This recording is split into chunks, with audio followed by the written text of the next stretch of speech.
Hello, welcome back. A big news for CBSE students of class 10th and 12th. तो बहुत बड़ी खुशखबरी है क्लास 10th और 12th के बच्चों के लिए कि क्लास 10th और 12th का सिलेबस फिर कम होगा। अगर if you talk about the board policies, अगर हम लोग बोर्ड की माने तो सिलेबस में नियम कम से कम 20% की कटौती होगी। Okay, it will be reduced by 20%। As you people know कि जुलाई में भी सिलेबस को 30% कम कर दिया गया था and board has finally decided to reduce the syllabus by 20% for class 10th and 12th। तो इस तरह से 50% सिलेबस कम हो जाएगा 2021 में होने वाले एग्ज़ाम के लिए।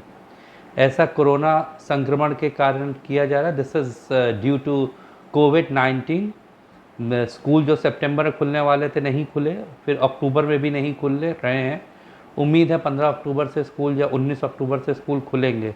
फिर भी बोर्ड का मानना है कि कम से कम 40% बच्चे पूरे देश में सीबीएसई के नहीं पढ़ पा रहे, ना ऑनलाइन पढ़ पा रहे, ना किसी तरीके से पढ़ पा रहे। तो इनके लिए कम से कम 50% सिलेबस कम किया जाएगा।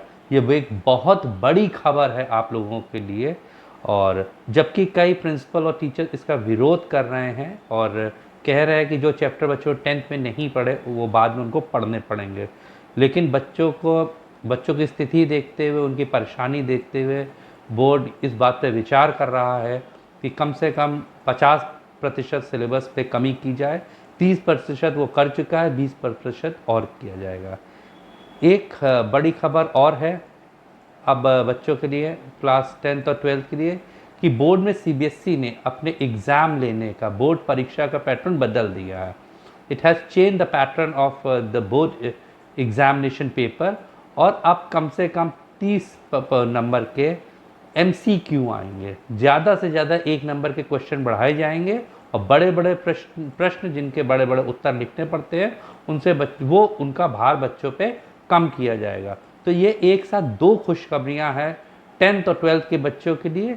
लेकिन इसका मतलब ये नहीं कि आप पढ़ें ना, आप लोग मन लगा के पढ़ें। और ये सुनहरा अवसर है आप लोगों के लिए बहुत ही बेहतर रिजल्ट लाने का।